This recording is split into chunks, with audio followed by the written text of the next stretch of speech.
I was so fascinated by this, and I had no idea how this was going to apply to relationships and marriage today. I'll never forget being a little girl sitting outside in the porch. I had these little magnets in my hand, and I was just so curious playing with it, right? I have two magnets, and I remember flipping one side of the magnet, the negative end of the magnet, and then flipping the other side, the negative end of the magnet. And I would be sitting there trying to play with it, and I noticed something. Every time I would push the negative and negative, I noticed like there was this strong repulsion. I could never get my hand to go close to each other because the repulsion was so strong. And I would flip those magnets, positive and positive end, and I would do the very same thing. I would try to push them close to one another every single time. There was this strong repulsion. I could not do anything about it. I'm like, what is going on? I was so fascinated. And then I would flip it. I'm like, okay, what would happen if I flip the positive and the negative? And guess what?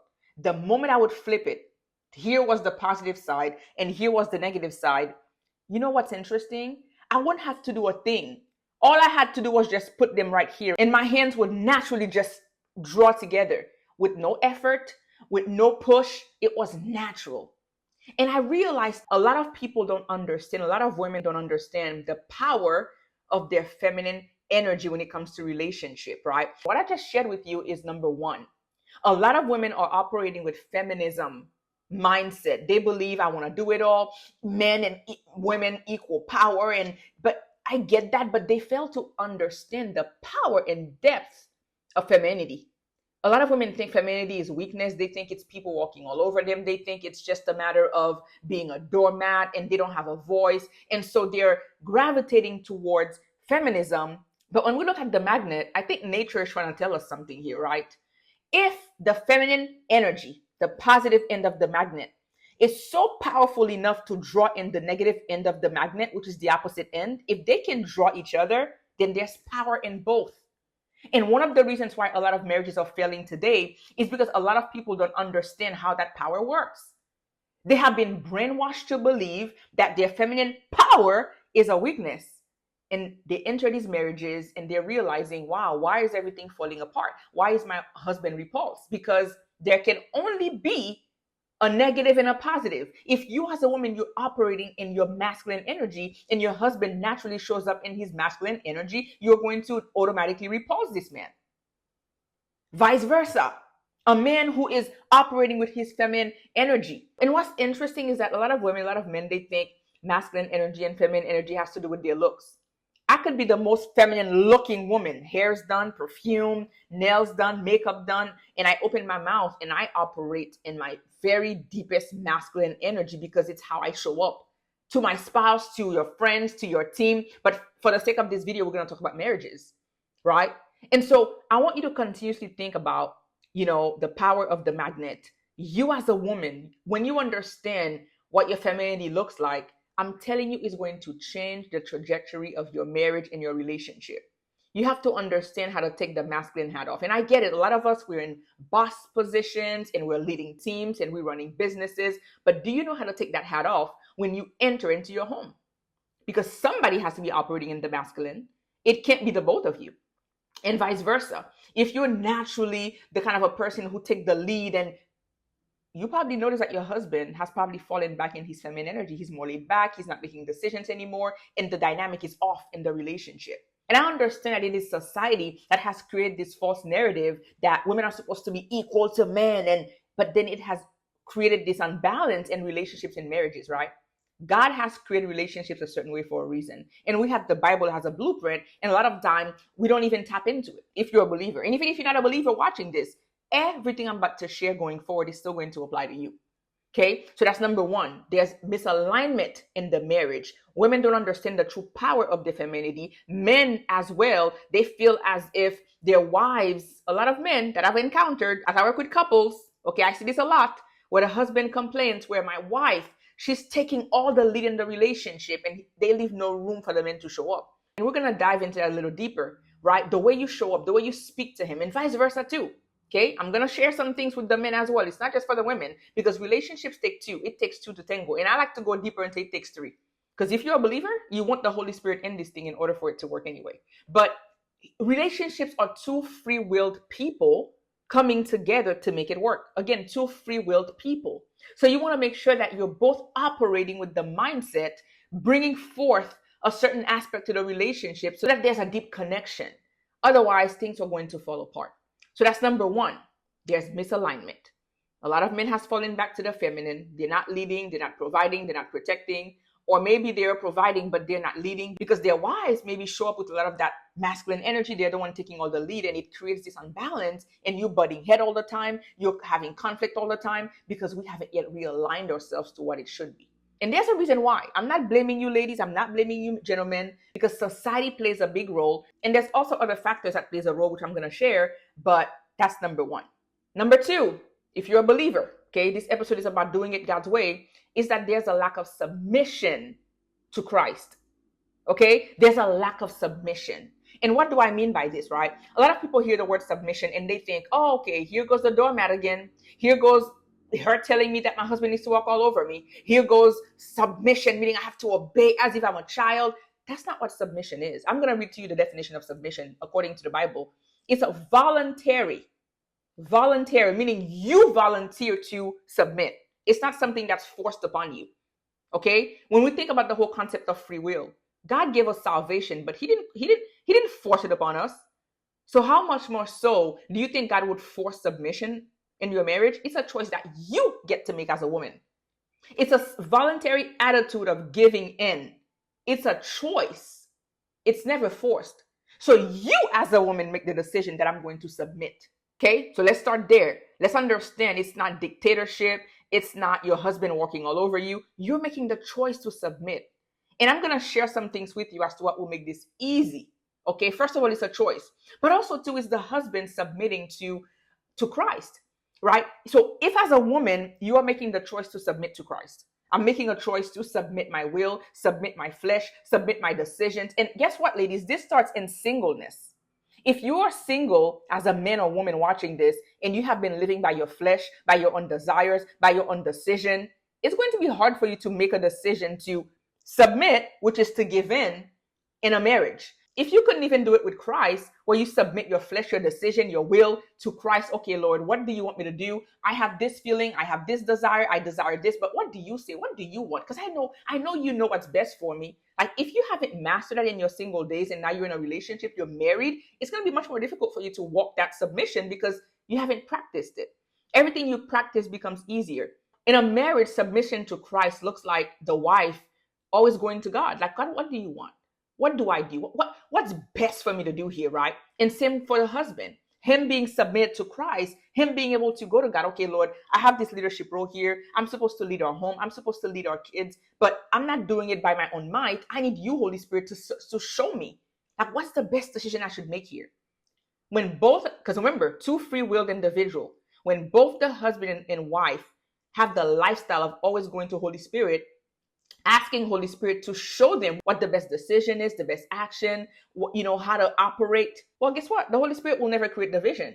So if you're both submitting to Christ, you're never going to be in a position of confusion, because when it comes time for you to make that decision, whatever the Holy Spirit confirmed to your husband, he's going to confirm to you.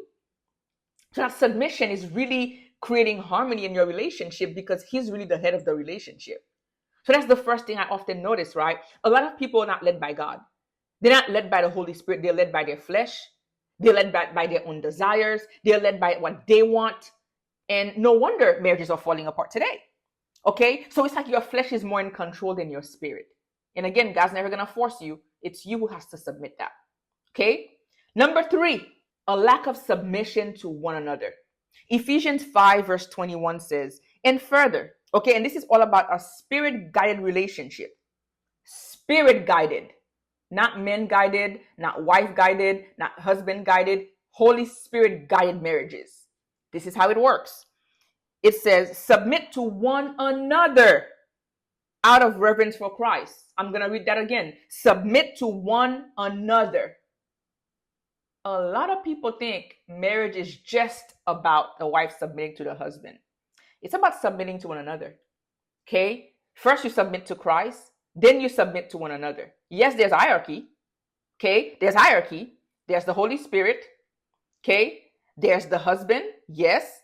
The wife make the decision voluntarily to submit to the husband. But guess what? It becomes easier to do this. And we're going to get back to talking about submitting to one another, what that looks like. But when you're thinking about the hierarchy of Christ being the head, the husband being the leader, and the wife being, like to submit to the husband, again, voluntarily, because nothing, if you have to force it, it's not going to work. But when there's true love, true understanding, and when you understand that you're not operating out of selfishness, which we're going to talk about, you're not operating out of competition, you're not trying to outdo each other, like there's pure love, understanding, sacrifice, and all of that, it becomes easy to submit to your husband because he's not being led by himself. The Holy Spirit is guiding him. And because you trust Holy Spirit to guide him, now you can voluntarily submit and trust his leadership. When things are out of order, when the husband is doing his own thing, that's when it becomes a little difficult because it's like, okay, if you're not submit to Christ, how can I submit to you type of a thing? So that's why I'm telling you, ladies and gents, for watching this, it takes 3 to tango. If each of us were doing our part, things are going to fall into place beautifully. So let's go back to talking about verse 21 that says, furthermore, submit to one another. Let's talk about this a little deeper. For the husband, it looks like sacrifice, right? It looks like being able to sacrifice. We're going to also read Ephesians 5, verse 28. Okay? When a husband is operating, submitting to his wife, it looks like this. In the same way, husbands ought to love their wives as they love their own bodies. For a man who loves his wife actually loves his own self. So that's all about sacrifice. When you have a husband who's sacrificing for you, and also you have a husband who's not operating with selfishness, there's no way you're going to be able to be selfish to your wife if you're also loving her like you love yourself. It's contradictory, right? So it becomes easier. When a woman feels loved and she feels like you're sacrificing for her, it's going to be so much easier for her to submit, right? But also for you ladies on the other side, there's also this whole aspect of going back to the feminine, masculine energy. You know, you come home and because you're so used to leading, you're so used to doing, you don't want to voluntarily let him lead. You don't trust his leadership because you think you know how to do it best. You're operating with that control. If I do it this way, it's going to be done that way versus yielding back.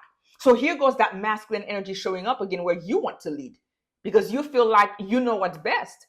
And it's not that you can't lead. Again, you're making a choice to trust his leadership. Right? So it's very important for us to understand that, right? Like, can you take that hat off like we were talking about a little earlier? Okay. So it makes it hard though for a lot of women to operate with feminine energy because of society. Okay. We have been taught that feminism is the way to go, but also there are a lot of things that women go through emotionally, right? That has completely stripped that away. Imagine if you grew up seeing your mother doing everything. Imagine if your father was not in your life. Imagine if you grew up very independent, doing your own things, working early, and all these different things. So it's like, oh, I've always been the one doing for myself. And you never really, so basically you're out of practice, right? So it's all about calibration. Can you operate in your masculine, maybe if you're running the business, but when you come home, can you take that hat off and now balance it with the feminine? A lot of women, they only know how to operate with that masculine energy, but it really comes off of past hurt, things you saw growing up, daddy issues, mommy issues, mistrust in the last relationship you were in. So now you're this guarded person who's like, I have to protect myself. I want to provide for myself. I don't want to let people in. And so it's a whole thing that now shows up in the marriage because you're out of practice, right? So it's not a blame game, but how can we realign ourselves to be in a position where we can be so cleared, healed, free that we're operating with that beautiful energy that allows our relationships to thrive? Right? So that's what it looks like. And for the men too, who are operating with their feminine energy, they don't have any confidence. They are not able to provide perhaps. Maybe it's leadership. They lack that leadership still. They lack that leadership component. Sometimes it roots from past hurt too. Maybe you didn't see your father operating with masculine energy. Maybe you're operating with past rejection. So now you're afraid to show up. And also too, ladies, sometimes it's the way you're showing up. And again, remember, it's an energy. If you keep showing up with masculinity, you're taking the lead, you're doing everything. Well, it's only natural for him to fall back. Sometimes you have to create the space for him to show up by taking a step back and operating back in your femininity. So this goes really deep. So there's healing involved. There's restoration of heart involved. There's letting go of past hurt involved. There's learning how to be vulnerable involved, right? There's stepping up into what God is calling you involved when it comes to men. So when I'm thinking about how do we remedy this, for those of you who are in a space right now where there's a lot of conflict in your marriage and you're like, man, like it's out of order, things are falling apart, we got to bring of a divorce. Like it doesn't have to get to this. So there's 2 ways to fix this. The first way is spiritually, right? You really want to get back in tune with Holy Spirit. You really want to get back in tune with submitting your flesh, submitting your desires, spending time in prayer and fasting, and asking God to show me, God, what do you want me to do? How do you want me to speak to this man? How do I posture my heart? How do I surrender? Both men and women, both husband and wife, this is something you both need to do. That's the first step. Tackling it spiritually, because Holy Spirit will always bring unity. What he communicates to your husband while he's submitted, he's going to communicate something very similar to you while you're submitted, and it's going to bring you both back to balance. The second way to remedy this is emotionally. For men and women, seek support. Divorce costs way more. Having to split everything you have costs way more than what it would cost you to work with a professional relationship coach. I repeat this again. Would you rather invest a fraction of the cost working with someone who can guide you through this, who can allow you to recalibrate, giving you tools and strategies and hearing both of you to help you see things you both can't see to realign this marriage? Or would you rather go down the rabbit hole of a divorce, of split bills, split mortgages, splitting everything you have, and also dealing with the emotional turmoil that both men and women deal with, even if in different ways, when a divorce takes place? So invest in your relationship, invest in your marriage, invest in each other, talk to a coach, right? And for people who are going to say, well, we have a counselor, we have a therapist, it didn't work. Understand that there's different professions for a reason, right? A lot of the clients I work with, they're like, oh, we've had a therapist and it didn't work. And I'm like, well, there's a difference with talking to a therapist. There's a difference with talking to a counselor. And there's a difference with talking to a coach. There are three different terms for a reason. A coach really focuses on results. It focuses on taking you to the next level. It focuses on solutions. This is what professional coaching is all about. We don't just talk about the issue. We dive into the issue and we help you get to results. I always have to tell my clients, I'm like a mirror. Things that you couldn't see for years, sitting in the funk, talking about it over and over and over that you couldn't get results in, 1 to 2 sessions, you're going to start being realigned. Like, professional coaching is a very powerful tool, okay? But make sure you find the right professional coach. If any of you is watching here as a couple, you need that support, reach out to me. My email is always in the description box, and I can always send you a link so that you can book a session, the both of you, and we can have a conversation around what the issue is to find you the solution, both spiritually and emotionally. And that's one of the reasons why I love what I do, because it's not just the emotional, it's also the spiritual. I don't take my gift at all lightly. The gift of coaching, and also the gift of sight. As a seer, as a prophetic person, I love being God's tool, God's vessel. It's not me, it's the Holy Spirit flowing through me for me to support people into recalibrating their relationships, their marriages, because again, marriage is a God thing. Who is better to provide you with the strategy than God himself? And sometimes he will use people like myself, who is just a vessel for the Holy Spirit to flow through, because having someone to talk to is beneficial, right? So these are all the things I wanted to share with you today. Think about what I've shared about feminine energy. Think about submitting to Christ. Think about submitting to each other. Think about those past hurtful things that took place in your past that you haven't healed yet from, that keep showing up in your marriage. Heal from them. Do something about it, because God didn't bless you with this relationship for it to fall apart. Now, understand as well, the enemy is going to fight you tooth and nail. You also want to understand how to posture yourself to protect your relationship spiritually. And these are all things I talk about within our coaching sessions, because it's an honor for me just to kind of share those strategies so that both the wife and husband, they are equipped to fighting, not each other, but to fight for their marriages. So I hope this is helpful. Reach out to me if you have any questions, if you want a complimentary session as a couple, or even if you're the wife who want to reach out, or if your husband, you're trying to realign your relationship. Again, my email is in the description box. I love you. God bless you. Make it work.